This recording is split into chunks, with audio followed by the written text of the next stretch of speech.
그래서 가입하지 않으면 2년 이하의 징역, 이분 징역 살 수도 있어요. 그리고 최대 2천만 원의 벌금.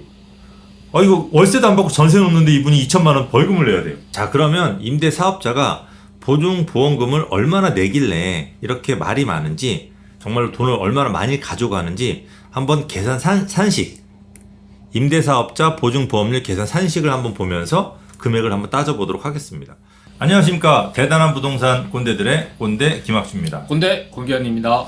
자, 오늘 뉴스를 보면은 무시무시해요, 제목이. 아, 그래요? 예, 보니까 임대인 범법자 만들어 보증보험 대혼란. 이게 네. 무슨, 궁금하지 않아요? 우리가 집을 세를 놓는 임대인이 되면은 네. 범법자가 될 가능성이 올라간 거예요. 범죄자. 예, 다른 말로 범죄자. 예, 보증보험 때문에. 보증보험 때문에? 네. 아. 그러니까 보증보험 8월에 의무화되고, 네네. 대출하고 보증금 집값이 안 돼서 거절당한대요. 가입을. 그러니까 대출하고 보증금이 집값보다 예. 더 크다는 얘기네요. 예, 더 크네요. 임대사업자가 속출한대요. 이게 무슨 내용인지 궁금해요. 왜 이런 네. 일이 있을 수가 없거든요. 네네. 대출하고 보증, 예를 들어 3억짜리 집을 내가 대출이 1억이 있단 말이에요. 네. 근데 전세를 2억 5천을 놨다는 거잖아요. 그렇죠. 그럼 2억 5천에 들어갈 세입자가 있나요? 없잖아요. 없잖아요. 없죠. 이거를 중개할 중개업자도 없잖아요. 네네. 그러니까 좀 말이 안 되는데 어쨌든 보자고요. 네. 그래서 이제 보증금을 낮추려고 전세에서 월세를 가속한대요. 제출 수료도 많고, 네. 계약 신고가 늦어지면 과태료 부과한다. 음. 굉장히 무시무시한 내용이에요. 그러니까 이제 범죄자가 된다는 거죠. 좀 늦으면. 그래서 주택임대사업자 마녀사장 중단하라는데 무시무시하게 지금 뭐가 나라가 되게 혼란이에요. 네. 어떤 혼란이 있는지 볼게요. 네네. 자, 임대주택 사업자들의 네. 임대보증금, 보증보험 가입이 의무화되는 8월 네. 18일까지 의무화해야 된대요. 네네. 안 그러면 범법자가 됩니다. 아, 네. 네, 근데 이제 일선 현장에 혼란이 가중되고 있다. 이제 근거법이죠. 네. 민간 임대 주택에 관한 특별법. 네. 줄여서 민특법이라고 하겠습니다. 네네. 민특법이 현실을 반영하지 못해서 임대 사업자들이 보증보험에 가입하려고 해도 할 수 없는 사례가 속출하고 있다는 겁니다. 그러니까 준비가 안 된 법이 된 거죠. 그러니까 임대 사업자들을 범법자로 만드는 제도라는 거죠. 그러니까 이게 의도하지 않은 범법자가 되는 거예요. 이게 어떤 이유냐면요. 예를 들면은 4억짜리 빌라를 갖고 있는 사람이 있는데 여기에 전세가 예를 들면은 3억이 들어가 있는 거예요. 근데 보증보험을 이제 의무되니까 이 임대인이 보증보험을 신청할 거 아니에요? 네. 근데 보증보험을 하기 위해서는 감평을 받아요. 네. 감정평가. 네. 이 감정평가 금액이 보증금보다 낮게 나오는 거예요. 예를 들면 2억 9천이 나오는 거예요. 네. 그러면은 보증보험 가입을 거절당합니다. 네. 그래서 지금 나오는 문제인 것 같아요. 근데 이 사람은 어떻게 그러면 지금 8월 18일까지 네. 빨리 네. 가입을 해야 되잖아요. 네네. 근데 가입 안 받아주면 그러면 이 사람 세입자한테 가서 5천만 원 돌려주고 2억 5천을 다시 계약서 써야 돼요? 뭐 그러니까 방법이 여러 가지가 생각이 잘 안 나잖아요. 근데 지금 이제 김꼰대님이 얘기한 방법이 여러 가지 중에 한 가지일 수는 있죠. 그러니까 이제 이런 상황이 되는 거죠. 그리고 감정평가가 이제 돈 들어가니까 네. 감정평가를 하지 않고 네. 이제 감정평가 돈 들어가서 문제가 말이 많았거든요. 네네네. 그러니까 감정평가를 하지 않고 이제 공시지가 네. 또는 공시가격. 공시가격 곱하기 1.3을 한대 130%를. 네네네. 근데 이렇게 해도 시세에 못 미치잖아요. 근데 이 말씀하신 대로 빌라나 다세대 주택의 공시가격은 아파트에 비해서 50% 정도밖에 현실화율이 예. 굉장히 낮아요. 50% 정도밖에 안 되는 걸로 알고 있거든요. 그러니까 이게 이제 그러면- 시장 상황을 모르고 제도를 시행하다 보니까 현실과는 너무나 괴리가 있음으로 인해서 발생하는 문제들이거든요. 1.3을 곱하면 65%예요. 네네. 근데 보통 빌라나 오피스텔 전세가가 웬만하면 다 75%잖아요. 그쵸. 그 정도 그러면은 되죠. 정말 우리나라에 범법자가 굉장히 많아지겠네요. 전 국민이 예. 범죄자가 되는 전 국민은 그런 임대를 초유의 하지 사태가 않으니까. 전 국민 임대를 하지 않잖아요. 그냥 네. 전 국민 한 10%가 임대를 한다면 아니 그중에- 많이 들었어요 요즘에. 그러니까 전 국민 10%가 임대한다면 그중 한 5%는 범법자가 되겠네요. 전 국민 네. 5%가 몇 명인지 네. 아십니까? 모르겠어요. 몇 명이죠? 10%가 520만 명이에요. 그럼 250만 명 정도 네. 범법자가 되겠네요. 대단한. 어마어마한 숫자입니다. 여태까지 경험해보지 못한 나라인데요. 참. 자, 보증보험을 가입하고 싶어도 못한대요. 그러니까 임대보증금, 보증보험을 취급하는 허그에서 네. 대출금과 임대보증금을 합한 금액이 주택가격을 넘은 가입을 거절할 수 있다. 네. 아까 좀 전에 말씀하신 거죠? 이거 비슷한 거죠. 예, 비슷한 다른 거죠. 이건 그러니까, 이제 대출금이 예, 들어간 대출. 거고. 예를 들어 3억인데, 네, 그죠? 네. 대출이 1억이고, 네. 그죠? 전세를 갖다가 예를 들어서 1억. 뭐 2억에 놨다면 네네. 넘어선 거잖아요. 같아도. 그렇죠. 근데 이게 시세가 3억이란 말이에요. 네네. 근데 시세가 3억이 아니고 이거를 현실화율을 하면은 네네. 한 1억, 그죠? 한 2억 정도 되는 거죠, 2억. 한 2억 정도 예, 예. 되죠. 여기서 이제 그 민특법에서 보는 시세를 한다면. 그렇죠. 그럼 무조건 넘었으니까 얘는 가입이 안 되는 그러니까 얘가 대출이 네. 아까 1억이라고 했고, 거죠. 예. 저기 보증금이 2억이 아니고 네. 1억 5천에 전세가 들어와 있다 하더라도 합치면은 2억 네. 5천이 되잖아요. 네. 근데 감정평가 금액이 2억 5천 이하, 예를 들면 네. 2억 4천이어도 안 나오는 거죠. 그러네요. 네. 진짜. 그래서 문제는 임대주택의 특성상 네. 다세대 연료 오피스텔이 많은데 네. 주택 가격이 전세 가격이 높게 형성됐대요. 그렇죠. 그러니까 이제 우리가 앞서 얘기한. 서울에서도 네. 용산이라든지 한강변이라든지 좀 투자 가치가 높은 데들은 네. 보통 매매 가격 한 60% 정도 형성돼 있어요. 네, 맞습니다. 근데 이제 그렇지가 않고 이제 강서구나 구로구나 좀 외곽 지역은 매매 가격 대비 90%까지 형성된 지역들이 많아요. 네, 맞습니다. 이거는 뭐 수요하고 공급의 문제니까 네. 이건 누가 간섭할 문제가 아니거든요. 음. 근데 얘네들은 100%다 이 보증보험 가입이 안 되는 거예요. 이거 다 어떻게 할 거예요? 그럼 구로구에 임대 사업을 하시는 분들은 전부 다 범법자인 거예요. 되는 거죠. 네. 되게 만드는 되게 거죠. 만드는 거죠. 이게 말이 됩니까? 이런 부분들이 생긴다고 한다면 이거는 뭐 그냥 넘어갈 수 있는 문제가 아닌데요. 그러니까 이게 시장 네. 현실을 너무 모르는 거야. 그냥 책상에 앉아갖고 뭔가를 만들어내다 보니까 네. 현실하고 너무나 큰 차이가 나는 거죠. 그래서 아무 생각 없이 수원에서 원룸 여러 채를 보증금 이렇게 임대 사업을 내시는 분인데 네네. 보증금 7, 8천 원에 전세를 주고 있는데 네. 이분이 민특법상 아까 네, 네네. 법 맞는 네네. 거 주택 가격이 5천만 원이란 말이에요. 근데 공시가가 4,200만 원. 그래서 그러니까 130%. 이렇게 이제 그러니까 공시가가 네. 4,200인데 이걸 곱하기 1.3을 해야 되는 그렇죠, 거죠. 그렇죠. 그러니까 이제 5,460만 원이 된 그렇죠, 거예요. 그렇죠. 근데 여기에 지금 전세가 7천에서 8천이 들어간 거죠. 그러니까 그럼 이거 시세는 못해도 1억 이상 되는 거, 1억 가까이 되는 거거든요. 1억이 조금 넘을 것 같아요. 예. 네. 그러니까 요 1억이 시세 1억짜리에 7, 8천. 네. 그리고 시세가 1억이라고 하는 건 이 금액이 더 이상 떨어질 게 없거든요. 못 떨어져요. 네. 원가 이하, 원가보다 낮아요. 그렇죠. 그러니까 이거는 위험하지 않거든요. 네네. 근데 위험하지 않은데 이런 사람들까지 보증보험 가입도 못하고. 그래서 가입하지 않으면 2년 이하의 징역, 이분 징역 살 수도 있어요. 그리고 최대 2천만 원의 벌금. 이거 월세도 안 받고 전세 놓는데 이분이 2천만 원 벌금을 내야 돼요. 이게 지금 문제가 되고 있는 게 또 네. 준비할 서류가 엄청나죠? 20종이 넘는데요. 그리고 담당자마다 다르대요. 그러니까 임대주택 아니, 이게 문제는 허그하고 이게 제가 알기로는 네. 서울 보증인가 두 군데밖에 네네네. 안 하는 걸로 맞아요, 알고 있어요. 맞아요. 그러면 두 군데니까 이게 독과점이에요, 독과점. 그럼 서류 그러니까 40종, 예, 40종. 그러니까 서로 우리 쪽으로 친절하게 해줘서 오라는 게 아니고 네. 그냥 이렇게 해봐, 저렇게 해봐. 안 하면 니네 마음대로 해. 왜 벌금은 니네가 내지. 징역 내가 사나? 당신이 살지. 그냥 내가 하라는 이런 대로 식인 해 거예요. 이거잖아요. 그러니까 엄청난 권력 기간이 된 거예요. 너 갑질이죠. 8월 18일까지 못하면은 너 징역 갈 건데 어떡할래? 이건 사람들 어떻게 할 거야? 사람들 입장에. 그 당하는 사람들 입장에서 분노가 치니. 전화 통화가 안 된대요. 그리고 분노가 아까 저희 고객이 네. 거기다 전화했더니 네. 자기네는 상당 기간이 아니래요. 자기네는 와서 당신들이 도장만 돼 있는 기간이지 상당 기간 아니니까 상담은 딴 데 물어보래. 그러니까 알아서 준비해서 오라는 거 아니에요? 이분들은 어디서 물어봐요? 솔직히 저희도 잘 모르잖아요. 나는 몰라요. 근데 이거 누구한테 물어봐? 이거 전문가도 몰라. 아 정말 갑갑합니다. 허구에서는 받아들이지 않는데요. 그리고 진짜 이게 또 공동으로 설정돼 있어도 보증보험 가입 불가능하대요. 에? 그러니까 집이 A하고 B란 집이 있어요. 근데 A란 집이 예를 들어 뭐 5억짜리예요. 네. B란 지역이 5억이에요. 네. 그럼 두 개 합쳐 10억이잖아요. 네네. 이런 경우에는 뭐 한 6억 정도의 대출 나가잖아요. 네네. 두 개 합쳐서. 네. 그럼 공동으로 담보를 잡는단 말이에요. 그렇죠, 그렇죠. 이런 경우에는 이거 하나가 이 하나 금액을 넘었으니까 안 해준대. 뭐 이런 이게 경우가 다 있어. 법에는 해주라고 돼 있대요. 근데 그냥 허구에서는 안 해준대. 우리는 몰라요, 안 해요. 그러니까 이 사람들이 좀 황당한 거지. 그럼 어쩌라고 도대체. 돈을 어디서 빌려서 갚아야 돼요. 정말 이런 뉴스 들을 때마다 가슴이 답답하고 진짜 고구마 먹고 물 안 먹은 그런 느낌이 납니다. 그리고 요건을 충족하더라도 가입을 위한 서류가 20개가 넘고 네. 누가 언제 어디에서 신청하는 따라 요구 서류가 달라져. 헛걸음 안 돼. 왜 A란 지점에 문의를 했어. 그랬더니 네. 이렇게 20개를 가져오랬어. 네, 네. 근데 이제 집에서 B가 가까워. 네. 이걸 들고 갔더니 우리는 아닌데? 딴 거 가져와. 이거 무슨 대단한 검찰 아니에요? 검찰 이 정도면? 아니 왜 이 가입 기간을 네. 한 20개 정도 만들어서 보증보험 하면 좋으면 얘네들이 그러면 서로 경쟁할 거 아니에요.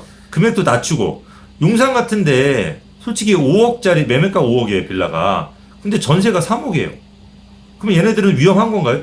전세 혹시 전세금 떼먹냐 얘네들? 못 떼먹죠. 이거는 경매로 가도 4억에 예, 4억 이상 위로 낙찰되잖아요. 네네. 그럼 이렇게 안전한 것들은 굳이 가입할 필요 없잖아요. 그렇죠. 근데 이런 것들까지 왜 돈을 다 걷어요? 그리고 이게 돈을 걷으면 결국 누구한테 전가가 될까 이거를? 세입자한테 가죠. 우리가 집이 없으면 네. 내가 월세를 갖다가 예를 들어서 5천에 50만 원 냈어요. 네. 근데 이 사람이 가만히 임대인이 생각해 보니까 내가 이거 1년에 그러니까 한 달에 50만 원이죠. 네. 1년에 50만 원을 갖다 보증보험 내야 되는. 네. 그럼 매달 4만 원 이상 내야 되죠. 네. 그러면 월세가 54만 원으로 바뀌는 거예요. 그러니까 뒷자리 맞추려고 55만 원 네, 맞죠. 55만 원. 그러면 결국은 임대를 놓으시는 분들 있잖아요. 요 네네. 8월 18일 요것만 넘어가면 걱정 안 하셔도 돼요. 네. 왜 결국 누가 내요 이거를? 세입자가 내요. 세입자가 되니까. 내게 돼요. 임대인이 나빠서 그런 게 아니라 그렇게 내게 돼요. 시스템적으로. 지금 보유세 올려서 보유세도 세입자가 내. 보증보험 가입해서 이것도 세입자가 내. 이 땅의 세입자는 너무 힘든 것 같아요. 우리나라의 세입자들은 봉이죠. 네. 정부가 생각하기에는 봉 취급 받는 거죠. 이런 부분들이 정말로 문제가 되는 이게 또 재밌는 게 네. 이게 재밌어요. 아니 이게 재밌는 게 또 한 가지가 네. 이런 부분이 있어요. 이게 이제 보증보험 할 때가 됐잖아요. 네네. 되니까 막 이런 기사가 나와요. 나라가 세입자한테 대신 돌려준 전세금이 1천억 원 돌파했다. 그러니까 전세금을 네. 떼먹은 사람이 많아서 임대인이 이거를 갖다 나라에서 책임져줬다. 그러니까 당신들은 보증기간 허구 여기에다가 꼭 이걸 가입을 해야 된다. 네. 이거예요. 그러니까 대입 변제 금액이 2016년에 26억, 2017년에 34, 그리고 지난해는 4천억까지 올라갔대. 계속 금액이 이렇게 올라간 거예요. 이렇게 갑자기 그 전에는 전세를 많이 안 떼이다가 네. 이렇게 갑자기 전세를 많이 떼일 수가 있나요? 갑자기 전세를 놓은 분들이 나쁜 사람이 됐나? 더군다나 전세보다는 네. 매매가 더 많이 오르지 않았어요? 그렇죠. 그러면 이걸 떼먹을 수가 없잖아요. 그렇죠. 왜냐면 경매 들어가면 되는데? 경매도 그쵸. 세입자 같은 경우는 그 대항력이 있고 우선순위가 주어지기 때문에 네. 경매가 되더라도 그 전세 보증금은 선순위이기 때문에 보통 다 받아낼 수 있죠. 큰 실수를 하지 않은 한, 예를 들면 대출이 있는데 그렇죠. 전세 들어가시는 그런 실수를 하지 않는 그 실수하신 분 빼고는 대부분 다 전세권이 우선순위로 다 받아낼 수 있습니다. 대부분 다. 그러니까 이제 모르시는 분들이 들으면은 전세를 놓는 게 정말 위험하니까 네. 확정일자 받든 뭘 하든 너무 위험하다. 네. 그러니까 무조건 가입해야 되네. 비싼 돈 내고라도. 이렇게 생각할 수 있을 것 같아요. 그 말도 안 되는 얘기. 현실하고 너무 다르거든요. 그러니까 그리고 재밌는 게 네. 이게 위험한 거를 받아야 되잖아요. 그죠? 네네. 전세금을 뗄 위험한 걸 받아야 되는데 보증보험을. 예. 네. 이게 강제로 하지 않을 때는 허구에서 위험한 것도 받아요. 네. 그죠? 맞아요. 왜냐면 돌려야 되니까. 그렇죠, 그렇죠. 근데 강제로 하게 되면 위험한 걸 안 받아요. 그렇죠. 안 해도 할 예. 사람들이 많으니까. 그러니까, 예. 안 받고 위험하지 않은 것만 돈 받는 거예요. 그러면 오히려 이거는 보호를 해주는 게 아니고 이거는 삑 뜯는 거잖아요. 보호라는 게 아니고 보호해야 될 대상을 안 받고. 보호해서 우탈해서 바깥으로 내치는 그런 상황이 만들어진 거죠. 그러니까 이게 사건 사고가 뭐 7만 몇 건, 7만 건이래요. 7만 건. 올해 들어서. 말도 안 돼. 말도 안 돼. 근데 이게 네. 사고잖아요. 실제로 돈을 띈 거는 내가 봤을 때 그렇게 많지 않을 거예요. 내가 예를 들어 전세가 뭐 2억짜리 집에 네. 전세를 1억 8천에 들어갔어요. 네네. 그죠? 근데 이게 경매에 넘어갔어. 네. 그러면 이 사람들이 1억 8천을 다 뗀다고 지금 얘기를 하는 거예요. 그렇지 이게 않죠. 경매에 넘어가서 1억 6천에 낙찰되면 이분은 2천만 원 손해보는 거잖아요. 그리고 네. 이 집을 2억짜리 집을 세입자가 우선 낙찰권 받을 수 있는 권한도 있습니다. 우선 낙찰 받으면은 뭐 2억에서 여러 가지 경비나 조금 좀 더 주고 샀다 그래도 1억 9천. 네네. 그러니까 실제로는 한 1,000만 원 정도 손해 볼 수는 있는 거잖아요. 그렇죠. 그러니까 이렇게 계산을 해야 되는데 이거를 갖다가 근데 1,000만 원은요 한 5년 6년 이거 임대 보증 보험료 내는 게 1,000만 원일 수도 있어요 나중에 올라가서. 왜냐 독점이니까. 점점? 네. 독점이니까 점점 올릴 거 아니에요. 독과점으로. 독과점이니까. 네. 이거 보면 나중에 어떻게 할까. 그리고 또 이런 기사도 있어요. 네. 새 모녀가 네. 뭐 500억을 전세 사기 했다. 뭐 이런 기사 보셨어요? 400억. 네. 400억이요, 400억? 네. 이 기사. 네. 그러니까 분양 대행사가 전세 사기를 했대요. 아, 그렇군요. 예, 그러니까 건축주가 최단 2억 원의 매매가를 내놨는데 네. 이거를 분양 대행하는 회사가 그러니까 모녀가 아니더라고요. 아, 결과적으로 중간에서 예, 모녀는 바지 사장. 이름만 된 거고 중간에 몇백만 원, 예, 몇천만 원 받고 바지만 이 명의만 빌려준 거군요. 분양 대행사가 네. 이걸 전세를 2억 3천에 놓은 거예요. 분양 매매 가격보다도 예, 높게. 근데 이제 전세를 놓으면서 아마 뭐 이거는 전세 2억 6천 시세니까 네. 괜찮다라고 얘기를 했겠죠. 근데 이거를 갖다가 이 사람들이 이제 전세를 안 돌려주면 이게 경매에 넘어갈 거 아니에요. 네. 그러면 여기서 2억 3천을 다 날리는 게 아니잖아요. 그렇죠. 2억 중에서 만약에 1억 5천에 낙찰이 됐다면은 1억 한 7천에 낙찰됐다면 6천만 원을 날리는 거잖아요. 그렇죠. 그죠? 네. 그러니까 이렇게 계산을 해야 되는데 이제 통으로 다 계산해버린 거죠. 아. 그리고 이렇게 사기를 치는 경우가 제가 지금까지 한 번도 저 경험해본 적이 없거든요. 제가 20몇 년 부동산 하면서 한 번도 경험해본 적 없거든요. 우리가 경험하지 않죠. 우리가 그러니까 똑똑하니까. 이게 일반적으로 경험할 수 없는 건데, 네. 그죠? 이런 것들을 갖다가 자꾸 이슈화가 그전엔 조용하다가 요즘 갑자기 뜨기 시작했어요. 최근 1, 2년 사이에 네. 이렇게 이제 보증금을 받아서 수십 채에서 수백 채를 사서 네. 거기에 보증금을 받아서 네. 보증금을 갖고 도망가시는 분들이 네. 가끔 있었어요. 그거는 네. 계획적으로 그건 어쩔 수 하는 없어요. 거고 정상적인 임대인의 99.9%는 이런 행동을 하지 않아요. 그러니까 0.1%나 0.0001%에 해당되는 사람들이 아주 특별한 케이스예요. 이렇게 걱정이 되면은 집도 네. 못 사요. 왜냐면 네. 집 파는 사람이 내 집 하나 가지고 네. 중도금까지 한 10%, 계약금 10%, 중도금 뭐 30% 받아서 40% 걷는다면 네. 5명한테 팔 수도 있잖아요. 그렇죠. 등기 이전 안 해주고. 그걸 이중계약이라고 하죠. 이중계약을 얼마든지 할 수 있거든요. 네. 근데 이제 그렇게 되면 집 어떻게 사요? 그렇죠. 그러니까 그런 것들이 더 크잖아요. 그러니까 사실은. 상대방의 신뢰를 바탕으로 해서 거래가 이루어지는데 대부분의 99%는 이런 신뢰 바탕에서 정상적인 거래가 됩니다. 이거는 정말 의도가 궁금해요. 의도가. 어떤 의도로? 왜냐면 사고가 크지 않은 거를 부풀려서 이거를 갖다가 그 일반 시민들한테 이렇게 새똥 같은 돈들을 모아서 가져간단 말이에요. 이게 무슨 의도일까 도대체? 큰 돈은 종부세라든지 거래세를 늘려서 걷어가고 작은 돈은 임대인, 임차인한테 다 걷어가고. 그러니까 임차인은 또 돈을 안 낼 줄 임차인도 다 낸단 말이에요. 내가 볼 때는 네. 이 정책을 만드는 사람들이 네. 정책을 이렇게 만들어 놓으면은 이 결과가 네. 어떻게 되는지를 알고 만든 게 아닌 것 같아요. 근데 이번 맞아요. 이렇게까지 하면 지네들이 아니 결과 알아요. 아니 표가 날아가는 거를 알잖아요.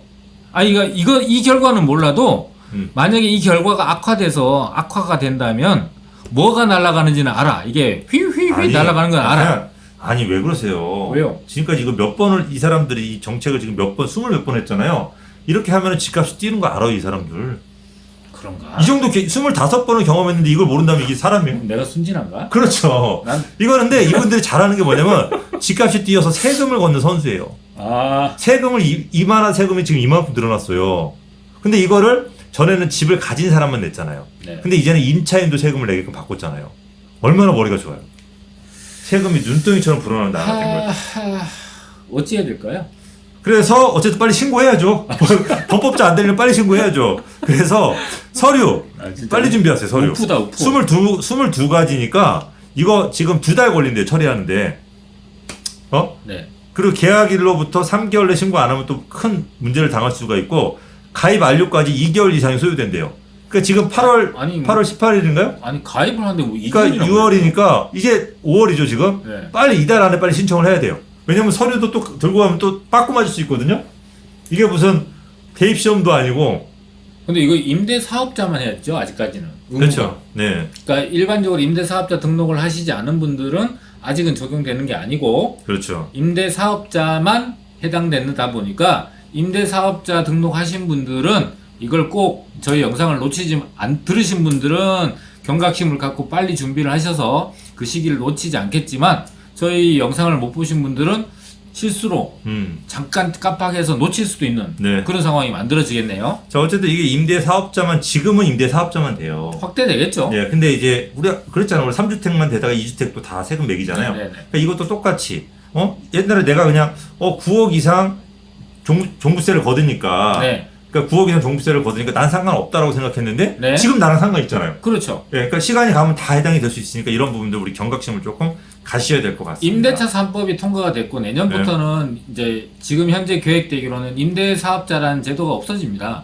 그러니까 그걸 감안한다면은 내년에부터는 아마 일반적인 임대를 하시는 분들도 아마 적용되는 그런 상황으로 확대되지 않을까 예상을 해봅니다. 자, 그러면 임대 사업자가 보증보험금을 얼마나 내길래 이렇게 말이 많은지, 정말로 돈을 얼마나 많이 가져가는지 한번 계산 산식, 임대사업자 보증보험료 계산 산식을 한번 보면서 금액을 한번 따져보도록 하겠습니다. 위쪽에 있는 그래프가 어떤 이게 보증금에 대한 보증금 비율입니다. 매매가에 대한. 그래서 보증 기준이 되는 집값이 100이라고 했을 때 보증금이 60이면은 가장 좋습니다. 60 이하. 그 다음에 60 이상으로 올라갈수록 보증보험금이 올라가는 겁니다. 이렇게 60에서 120까지 기준을 잡았습니다. 120 이상일 때가 가장 높죠. 그 다음에 신용등급으로도 나눠집니다. 이쪽은 왼쪽은 신용등급이에요. 그래서 C06이 가장 낮고 C01이 가장 좋습니다. 그래서 신용이 높을수록 보증보험료는 낮아지는 겁니다. 이렇게 이제 나눠지는데, 자, 제일 신용이 좋을 때, 그러니까 집값도 사실 집값 기준에서 이게 시세가 아니에요. 시세는 150이라고 했을 때 여기 공시지가를 따로 계산해요. 그럼 공시지가는 50에서 60%예요. 그러면 예를 들어 70이라고 했을 때 70 곱하기 1.3을 한 게 바로 집값이 되는 겁니다. 이렇게 집값이. 이렇게 되면 100이 아니고 91 정도가 나오겠죠. 그러니까 시세가 150이라고 해도 시세보다 굉장히 낮은 금액이 잡혀요. 거기에다가 또 보증금을 또 계산을 하는 거니까 실제로는 이게 60 이하는 거의 없다고 보시는 게 맞아요. 그럼 60 이하로 잡히려면 어떻게 해야 되냐? 결국 월세로 바꾸라는 거죠. 그러니까 결국은 세입자, 지금 전세로 잘 사고 있는 세입자들을, 임대사업자들을 월세로 바꿀 수밖에 없어요. 이게 얼마나, 모든 거는 다 세입자한테 전가된다고 생각을 하시면 돼요. 그리고 신용 등급이 높을수록, 그러니까 신용 등급이 낮은 사람들은 임대사업자를 하기가 굉장히 힘들어지게 되는 거죠. 이럴 경우에 신용 등급하고 보증이 가장 낮을 때와 보증이 가장 높을 때 이 두 가지를 이제 계산을 해보면, 자, 0.099 신용 등급이 가장 좋을 때예요. 약 99만 원을 냅니다. 그럼 99만 원 중에서 25%는 세입자가 내고 75%는 임대인이 내요. 그래서 74만 원과 24만 원이 되는 겁니다. 그런데 가장 보증보험료 비율이 가장 안 좋을 때, 그러니까 가장 많이 내는 금액을 보면 438만 원이에요. 이거는 5억이란 전세금을 기준으로 했어요. 5억 기준으로 했을 때. 그러니까 약 거의 4배, 4.4배 정도가 올라가는 거예요. 이럴 경우에는 세입자도 109만 원을 내야 돼요. 그러니까 매년 2만 원 이상을 내야 돼요. 이게 48개월 기준입니다. 2년 기준이니까 48개월 기준 했을 때 세입자도 매월 2만 5천 원씩 내야 돼요. 관리비처럼. 그 다음에 집주인은 이거에 3배를 내니까 7만 5천 원을 내겠죠. 매달. 그러니까 굉장히 많은 돈을 내야 되니까 결국은 이 돈을 어떻게 해야 될까요? 월세에 전가시켜서 월세가 올라갈 수밖에 없다라는 거죠. 그러니까 보증금은 60% 이하로 낮추고 그 나머지를 월세로 전환하는 게 되다 보니까 결국은 세입자가 전세 살던 걸 월세로 돌리게 되고 거기에다가 보증금 때문에 또 월세를 올릴 수밖에 없는 이런 이상한 2중 3등으로 보세요. 임대사업자를 만들었던 이유가 매년 집값 임대 보증금을 5% 이상 못 올리게끔 잡으려고 했는데 이상하게 이렇게 법을 만듦으로써 임대료를 많이 올려야 되는 이런 상황으로 임대사업자를 내모는 거죠. 그럼 결국 이게 누가 손해일까요? 임대사업자는 월세 받으면 돼요. 결국은 월세입자, 그 전세입자가 가장 큰 피해를 본다라는 사실을 아시면 될 것 같아요. 그래서 우리 임대사업을 하시는 분들도 이렇게 이제 내가 세금을 이렇게 많이는 안 내겠죠. 왜냐하면 보증금을 좀 낮춰야 되니까 낮춰서 내가 할 경우에 보증을 예를 들어 200만 원을 낸다. 200만 원씩 내가 10년을 내게 되면 2천만 원이에요. 그러면 집값이 2천만보다는 더 뛰어야겠죠. 그래서 항상 내가 10년 동안 얼마가 뛸지를 계산해 보세요. 그래서 많이 뛰는 지역, 차익이 높은 지역, 월세보다는 차익이 많이 높은 상품을 찾아서 투자를 하시면 되는데 아무리 이걸 많이 내더라도 제가 봤을 때는 집값 상승이 더 크겠죠. 그래서 뭐 크게 걱정할 정도는 아니지만 결국은 모든 손해가 세입자한테 간다라는 이게 굉장히 슬픈 현실이 되고 말았습니다. 자, 이게 과연 이대로 될지 바뀔지는 모르겠지만 저희 방송 계속 구독해 주시면 이거의 앞으로 진행 사항을 저희가 실시간으로 제일 먼저 알려드리겠습니다. 그러니까 이제 저희 꼭 구독 눌러주시고 알람 설정까지 같이 해주셔야지 바로바로 받아볼 수가 있습니다.